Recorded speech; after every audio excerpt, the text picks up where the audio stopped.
unit of magnetic flux in MKS system, in MKS system, MKS system या SI system लिख लो। इन MKS system का मतलब होता है मीटर किलोग्राम सेकंड सिस्टम, जिसमें लेंथ को, लंबाई को मीटर में, मास को, द्रव्यमान को किलोग्राम में और टाइम को सेकंड में लिखा जाए, उसको क्या कहते हैं? MKS सिस्टम या SI सिस्टम। इसको बोलते हैं इंटरनेशनल सिस्टम ऑफ यूनिट। ठीक है, SI सिस्टम। तो आपको पता है मैग्नेटिक फ्लक्स की यूनिट क्या होती है? वेबर। क्या? Weber.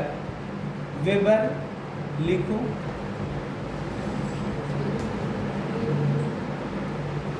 The unit of magnetic flux is weber. WEBER लिखना। WEBER। WEBER। क्या क्या बोलूं? WEBER। तो मैग्नेटिक फ्लक्स की यूनिट क्या होती है? इन SI सिस्टम जो यूनिट है किसकी? Of magnetic flux. Magnetic flux की यूनिट जो है वो क्या है? वेबर। WEBER। शॉर्टकट में इसे WB लिखा जाता है, वेबर। समझ पा रहे? कल मैंने आप लोगों को एक फार्मूला बताया था मैग्नेटिक फ्लक्स का। जो आपके पास मैग्नेटिक फ्लक्स होता है उसको मैंने phi b लिखाया था, B सफिक्स में छोटा से लिखना। ये बताया था B डॉट ds या B ds cos थीटा बताया था, जहां पे मैंने कहा था कि जो आपके पास B का मतलब मैग्नेटिक फील्ड या चुंबकीय क्षेत्र की तीव्रता और ds का मतलब जिस एरिया से, जिस क्षेत्र से आप मैग्नेटिक फ्लक्स की बात कर रहे होंगे, जिस क्षेत्र के लिए, तो उसके जो परपेंडिकुलर होगा, उसके जो लंबवत होगा, उसके नॉर्मल होगा, उसकी डायरेक्शन को ds वेक्टर लिखा जाएगा। तो दोनों के जो बीच का एंगल होगा वो थीटा है। समझे? तो अगर हम यहाँ से देखें तो B की यूनिट हमने आपको टेस्ला लिखाई थी और ds का मतलब एरिया है, वो मीटर स्क्वायर हुआ। तो ये क्या आ गया? Tesla metre square. और cos theta, sin theta, tan theta, cosec theta, sec theta, cos theta, या ये होते क्या हैं? ये ट्रिगोनोमेट्रिक रेशियोज हैं। किसी राइट एंगल ट्रायंगल के लिए या समकोण त्रिभुज के लिए उनकी जो भुजाएं होती हैं, साइड्स होती हैं, उनका रेशियो होता है। तो जैसे लेंथ को तुमने माना 10 मीटर और उसका हाइपोटेनियस भी मान लिया 20 मीटर, तो आपको पता होना चाहिए कि फिर जब रेशियो लेंगे तो मीटर से मीटर कट जाएगा। 10 मीटर अपॉन 20 मीटर कैंसिल होगा कि नहीं होगा? जब वो कैंसिल हो जाएगा तो फिर ये cos थीटा यूनिटलेस होगा। ट्रिगोनोमेट्रिक जो क्वांटिटीज होती है, ट्रिगोनोमेट्रिक जो रेशियो होते हैं, त्रिकोणमितीय अनुपात जो होते हैं, वो यूनिटलेस होते हैं। मतलब उनकी कोई यूनिट नहीं होती, समझे? उनकी कोई इकाई नहीं होती है। तो ये फिर कितना आ जाएगा? Unit of magnetic flux, unit of magnetic flux, unit of magnetic flux phi b कितना आ जाएगा? इसका आ जाएगा टेस्ला और ds का आ जाएगा मीटर स्क्वायर। तो शॉर्टकट में लिख सकते हो टेस्ला मीटर स्क्वायर। समझे? Tesla metre square.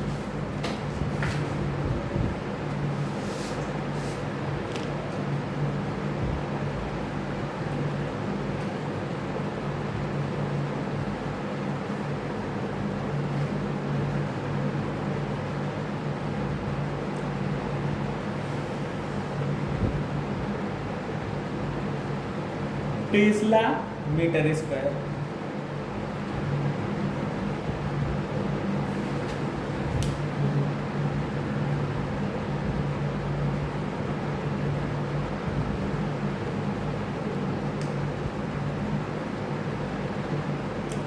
लिखो in CGS system the unit of magnetic flux is maxwell. In CGS system, CGS system, unit of magnetic flux क्या है? ये मैक्सवेल है। क्या है? मैक्सवेल है। क्या है? बोलो। मैक्सवेल है। यूनिट ऑफ कितना है ये? मैक्सवेल है। तो CGS सिस्टम में इसकी यूनिट क्या होती है? मैक्सवेल को शॉर्टकट में mx लिख दिया जाता है। क्या लिखते हैं हम लोग? mx लिख देते हैं। अब देखो ये CGS सिस्टम में कितना है? मैक्सवेल है। क्या? मैग्नेटिक फ्लक्स की यूनिट क्या है? मैक्सवेल है। फिर अगर हम इस फार्मूले से आपको समझाने का प्रयास करें कि जो मैग्नेटिक फ्लक्स की वैल्यू होती है v डॉट ds, अगर हम CGS सिस्टम में लिखें, unit of magnetic flux in CGS system में लिखें, किस सिस्टम में लिखें? CGS में, तो आपको पता है फिर इसको लिखोगे आप गॉस। क्या लिखोगे? गॉस। और इसको क्या लिखोगे? एरिया को सेंटीमीटर स्क्वायर। मतलब ये हुआ जाकर के कि जो आपके पास एक मैक्सवेल हुआ वो किसके इक्वल होगा? 1 गॉस सेंटीमीटर स्क्वायर। समझे? बोलो 1 गॉस सेंटीमीटर स्क्वायर। तो अब हम आपको बताते हैं वेबर और मैक्सवेल में रिलेशन। देखो अभी मैंने बताया कि 1 वेबर का मतलब, वेबर क्या है? मैग्नेटिक फ्लक्स की यूनिट ही तो है MKS सिस्टम में। तो एक वेबर की वैल्यू मैंने आपको समझाया कि 1 टेस्ला मीटर स्क्वायर, अभी दिखाया था। Magnetic flux B phi is equal to V dot ds cos theta या VDS cos थीटा, V की यूनिट टेस्ला और ds की मीटर स्क्वायर। तो अब अगर इसको CGS में कन्वर्ट करो तो एक टेस्ला को कितने गास लिखते हो? 10 की पावर 4 गास। मैंने लिखाया था आप लोगों को 10 की पावर 4 गॉस। और मीटर स्क्वायर को क्या लिखोगे? 100 सेंटीमीटर का होल स्क्वायर। मीटर है ना, मीटर को सेंटीमीटर में कन्वर्ट करो तो कितना आएगा? 100 सेंटीमीटर स्क्वायर। तो ये आ जाएगा हमारे पास 10 की पावर 4 गास। और ये कितना हो जाएगा? 10 की पावर 2 होगा 100, उसका स्क्वायर करोगे तो ये भी 10 की पावर 4 सेंटीमीटर स्क्वायर हो जाएगा। जब आप इसको मल्टीप्लाई करोगे 10 की पावर 4, 10 की पावर 4 कितना हो जाएगा? 10 की पावर 8। तो 1 वेबर कितना हो जाएगा? 1 वेबर की वैल्यू कितनी हो जाएगी? 10 की पावर 8 गॉस सेंटीमीटर स्क्वायर। और ये गॉस सेंटीमीटर स्क्वायर को ही तो मैक्सवेल कहा गया है। तो 1 वेबर, ये 1 वेबर इज इक्वल टू 10 की पावर 8 मैक्सवेल। ये आपके पास रिलेशन आ गया वेबर और मैक्सवेल का। वेबर क्या है? मैग्नेटिक फ्लक्स की यूनिट है MKS सिस्टम में। मैक्सवेल क्या है? मैग्नेटिक फ्लक्स की यूनिट है CGS सिस्टम में। समझ पा रहे हो? तो दोनों है मैग्नेटिक फ्लक्स, चुंबकीय फ्लक्स की यूनिट है, इकाई है। एक है MKS सिस्टम में मीटर किलोग्राम सेकंड सिस्टम में वेबर है, और ग्राम सेंटीमीटर सेकंड सिस्टम में क्या है? CGS में क्या है? सेंटीमीटर ग्राम सेकंड में क्या है? बोलो। सेंटीमीटर ग्राम सेकंड में क्या है? CGS सिस्टम में क्या है? मैक्सवेल में। तो एक वेबर को मैंने प्रूव कर दिया 10 की पावर 8 मैक्सवेल के इक्वल। ये रिलेशन कभी कभी आपके पास बोर्ड एग्जाम में पूछ लिया जाता है कि बताइए एक वेबर में कितने मैक्सवेल होते हैं। तो आपको अगर ये रिलेशन प्रूफ करना आए और अच्छी बात, नहीं आया तो रिलेशन तो आपको लर्न करना ही करना है। उसके बाद में इसको पेपर टाइम पे एक बार आप रिकॉल कर लेंगे, जिससे ये याद रहे आपको। समझ रहे हो? जब याद रहेगा तो फिर मजा आएगा तुमको समझने में।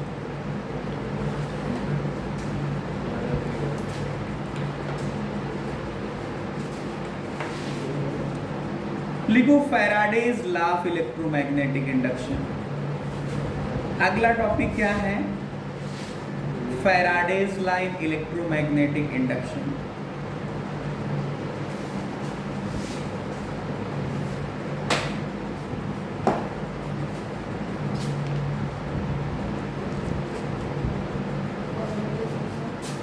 Faraday's law of electromagnetic induction.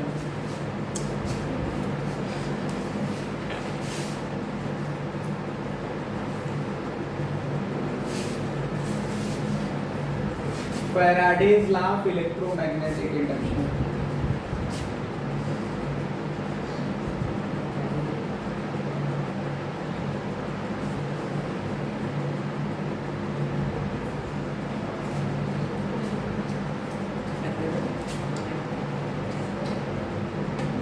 Electromagnetic induction.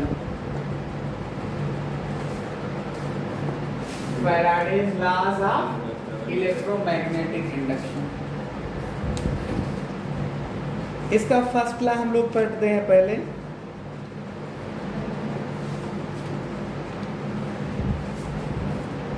मैंने कल आपको बताया था कि जब किसी कॉइल से लिंक्ड मैग्नेटिक फ्लक्स में चेंजमेंट होता है, जब किसी कॉइल से लिंक्ड मैग्नेटिक फ्लक्स में चेंजमेंट होता है, तो होता क्या है कि जब चेंजमेंट होता है तो उसकी वजह से इंड्यूस ईएमएफ जनरेट होता है।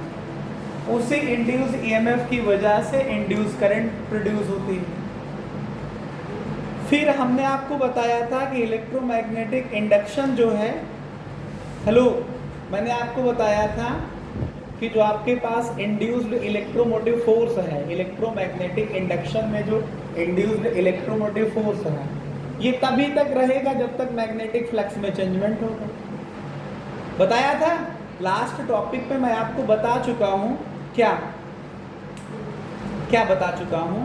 मैंने आपको कल एक्सपेरिमेंट की हेल्प से समझाया था कि जब किसी कॉइल से लिंक्ड मैग्नेटिक फ्लक्स में चेंजमेंट होता है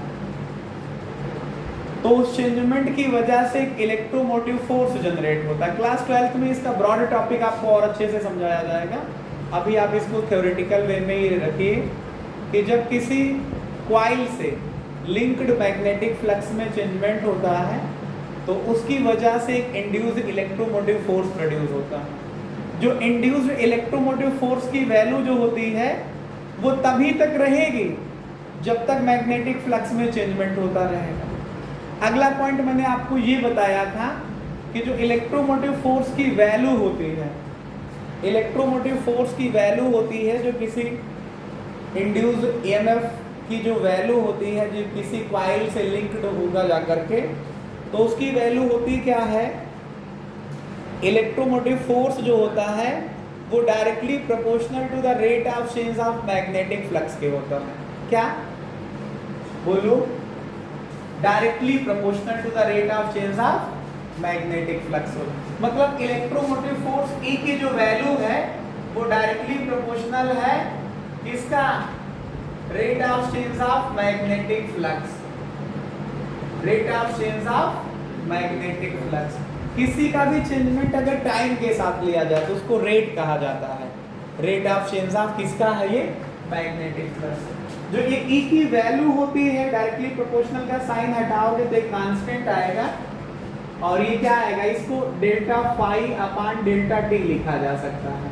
ये नेगेटिव साइन ये इंडिकेट कर रहा है कि जो फ्लक्स का चेंज होगा ना, जो फ्लक्स का चेंजमेंट होगा ना, वो इंड्यूस्ड जो आपके पास ईएमएफ जो प्रोड्यूस होगा वो फ्लक्स के चेंज का अपोज करेगा जाकर के। क्या करेगा? अपोज करेगा। क्या करेगा? कौन अपोज करेगा?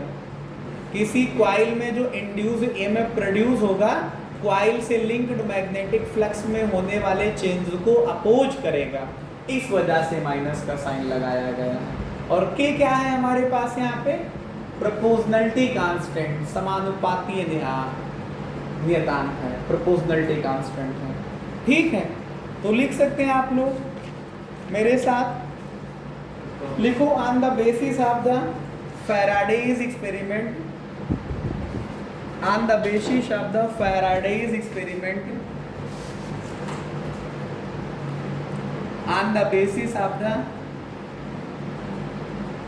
on the basis of the result of Faraday's experiment लिख लीजिए कि उसमें जो रिजल्ट आया था उसके बेस पे, on the basis of the result of the Faraday's experiment on electromagnetic induction, on electromagnetic induction are known as Faraday's law, are known as Faraday's law.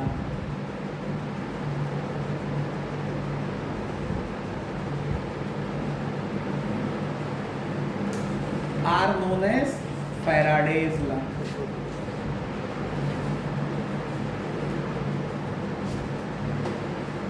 These states as below, इनका कथन क्या है? निम्नवत है। जो आपने result देखा था वही है ये। These states below as below, these states as below। पहला लिखिएगा, फर्स्ट पॉइंट करके लिख दीजिए। मैंने आपको बताया कि जब किसी मैग्नेटिक फ्लक्स में चेंजमेंट होता है, हेलो, जब किसी कॉइल से लिंक्ड मैग्नेटिक फ्लक्स में चेंजमेंट होता है तो उसी की वजह से इंड्यूस ईएमएफ जनरेट होता है। दूसरा पॉइंट मैंने क्या बताया कि जो इंड्यूस ईएमएफ है ये तभी तक होगा जाकर के जब तक कि मैग्नेटिक फ्लक्स में चेंजमेंट होगा। तीसरा क्या है कि the rate of change of magnetic flux, the rate of change of magnetic flux is directly proportional to the induced EMF, या यूं कह सकते हैं कि the induced EMF produced in the coil is directly proportional to the negative rate of change of magnetic flux। समझ रहे हो? ये मैंने जो लिखाया कि E directly proportional to किसके होगा? मैग्नेटिक फ्लक्स को मैं फाई से तो लिख रहा हूं, phi two minus phi one का मतलब फ्लक्स में परिवर्तन, और डेल्टा टी के साथ हो रहा तो इसको रेट बोलेंगे जाकर के। तो बोलेंगे क्या? Rate of change of magnetic flux. Negative क्यों? माइनस साइन क्यों? क्योंकि जो इंड्यूस ईएमएफ जो जनरेट होगा वो अपने में होने वाले मैग्नेटिक फ्लक्स के चेंज का अपोज करेगा। जो मैग्नेटिक फ्लक्स में चेंजमेंट हो रहा है, किस में हो रहा है? कॉइल में। किसी कॉइल में जो मैग्नेटिक फ्लक्स में चेंजमेंट हो रहा है उस मैग्नेटिक फ्लक्स के चेंज का अपोज की वजह से इंड्यूस्ड ईएमएफ जनरेट होगा। इसी को आप पढ़ेंगे अभी लेंज रूल में, लेंज लॉ। लेंज लॉ में कहा गया है कि जो डायरेक्शन है इंड्यूस करंट की या इंड्यूस ईएमएफ की वो उसी रीजन को अपोज करती है जिसकी वजह से खुद जनरेट होती है। तो खुद कौन जनरेट हुआ? इंड्यूस ईएमएफ जनरेट हुआ। किसकी वजह से जनरेट हुआ? मैग्नेटिक फ्लक्स के चेंज की वजह से जनरेट हुआ। लेकिन ये उसी रीजन को अपोज करेगी, क्योंकि अगर अपोज ना करे तो बगैर वर्क के जो है एनर्जी कैसे जनरेट होगी? ये कंजर्वेशन लॉ ऑफ एनर्जी को फॉलो नहीं करेगा फिर। तो इस वजह से जो इंड्यूस ईएमएफ जो मैग्नेटिक फ्लक्स में चेंजमेंट हो रहा है उसको इंड्यूस ईएमएफ अपोज इसीलिए करता है। समझ पा रहे हो? तो पहला लिख लो, whenever magnetic flux linked with a circuit या लूप या coil, whenever magnetic flux linked with a circuit या coil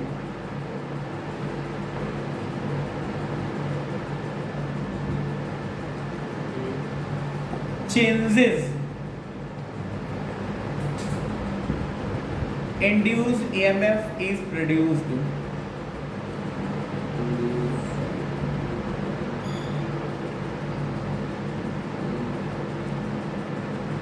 induced EMF is produced। अगला पॉइंट लिखूं, the induced EMF lasts, induced EMF तभी तक होगा, LASTS लिखो, induced EMF lasts। ये EMF जब आप लोग लिखा करो तो E dot M dot F लिखा करो डॉट, और स्मॉल लेटर का E बनाया करो, E dot M dot F dot EMF। ये शॉर्टकट है, इलेक्ट्रोमोटिव फोर्स का शॉर्टकट है ये EMF। The induced EMF lasts, LASTS लिखो, as long as change in the magnetic flux,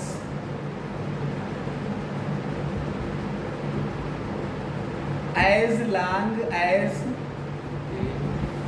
change in the magnetic flux continues, continuous से news लिखो, continuous, NUES, continuous। अगला point लिखो, the magnitude of the induced EMF, magnitude of the induced EMF is directly proportional to the, is directly proportional to the negative rate of change of, negative rate of change of magnetic flux linked with the coil, magnetic flux linked with the coil।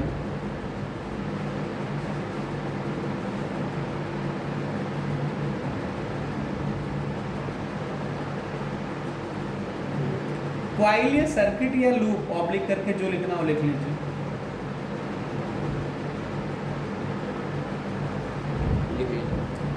Negative rate of change of magnetic flux linked with the circuit या loop या coil, full stop.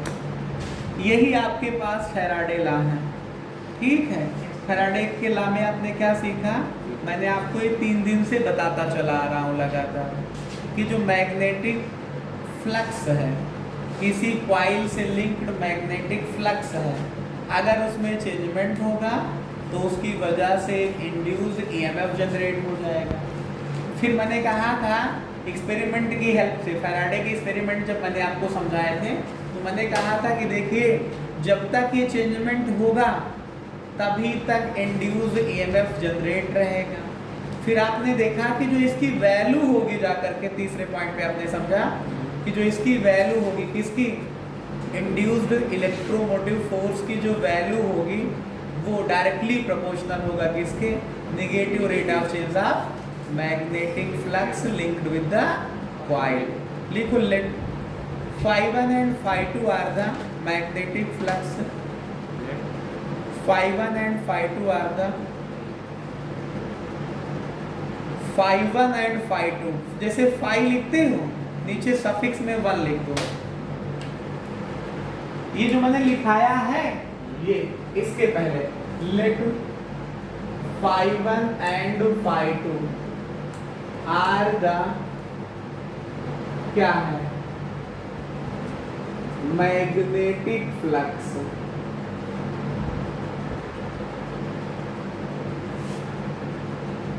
For loop at time t is equal to 0, मतलब शुरुआत में, एंड t is equal to t पे respectively, क्रम से, respectively. मतलब शुरू में फ्लक्स कितना था, phi1 था, और t टाइम के बाद फ्लक्स कितना हो जाता है, phi2 हो जाता है। तो ये फ्लक्स का चेंजमेंट अपॉन रेट, रेट का मतलब with respect to time changement लोगे, तो ये आपके पास क्या होगा जाकर के, ये इलेक्ट्रोमोटिव फोर्स का फार्मूला हो जाएगा।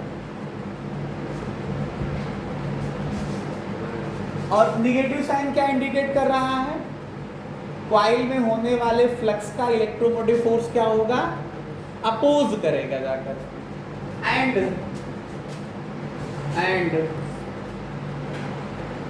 एक्सपेरिमेंटली जो आपके पास k की वैल्यू होगी वो 1 होगी, तो तब e की वैल्यू आएगी minus delta phi by delta t. इसी को जब आप हायर स्टडी में जाओगे तो d phi by d t लिखा मिल जाएगा वहां पे।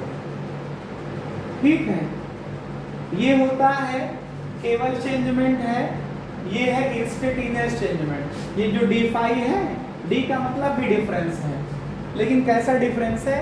तत्कालिक परिवर्तन है। ठीक है, इंस्टेंटेनियस चेंजमेंट है। ये बात समझ में आ गई?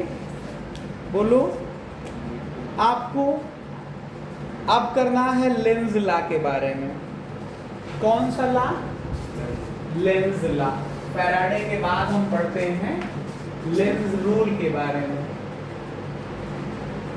लेंज लॉ में जो है, हेलो बात को समझिए, फैराडे में आपने इलेक्ट्रोमोटिव फोर्स के बारे में पढ़ा कि वैल्यू कितनी होगी, कैसे होगी। इंड्यूस ईएमएफ की वजह से इंड्यूस करंट प्रोड्यूस होगा, लेकिन उसकी डायरेक्शन क्या होगी वो बताते हैं लेंज रूल में। ठीक है, लेंज ने अपने एक्सपेरिमेंट की बिहाफ पे समझाया था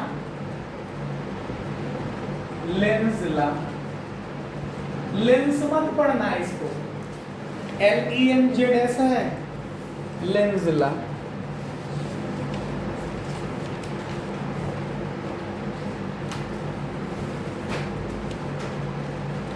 लिखो, इट स्टेट्स दैट, मैंने आपको बताया कि जो डायरेक्शन होगी इंड्यूस करंट की या इंड्यूस ईएमएफ की, ये ठीक उसी रीजन को अपोज करेगा जिसकी वजह से ये खुद जनरेट होगा। तो it states that the induce current produce in the circuit, it states that, लिखिए, it states that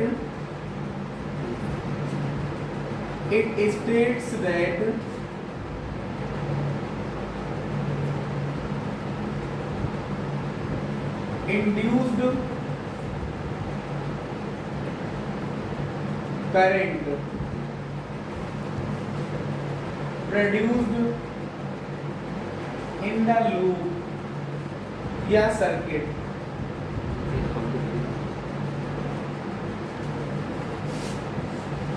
flows in such a way that it opposes to that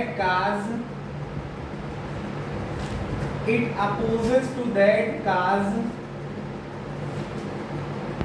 which produces it,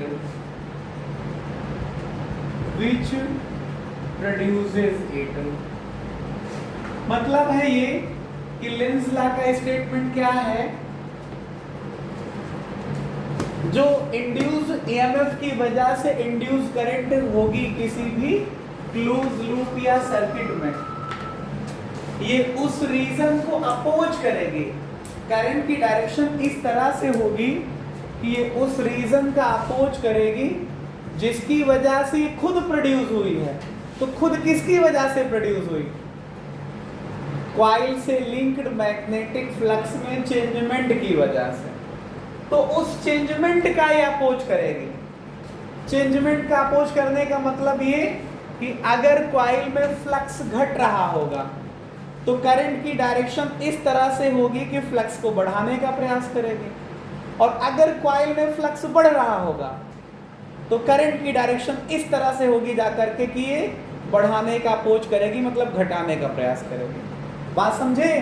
किसी कॉइल में अगर flux बढ़ रहा है तो बढ़ने का अपोज करेगा, मतलब क्या? घटाने का प्रयास करेगा। और अगर कॉइल से लिंक्ड मैग्नेटिक फ्लक्स घट रहा है तो ये क्या करेगी? इंड्यूस करंट की डायरेक्शन इस तरह से होगी कि वो फ्लक्स को बढ़ाने का प्रयास करेगी। ये हुआ अपोज का मतलब। कुछ सर्किटल डायग्राम से हम आपको और समझाएंगे आगे चल के कि किसी सर्किट में जब इलेक्ट्रोमोटिव फोर्स प्रोड्यूस हुआ कॉइल से लिंक्ड मैग्नेटिक फ्लक्स में चेंजमेंट की वजह से, तो इंड्यूस करंट की डायरेक्शन क्या होगी उसके बारे में हम कल आपको और बताएंगे। ठीक है, धन्यवाद। इतना पढ़ो समझो।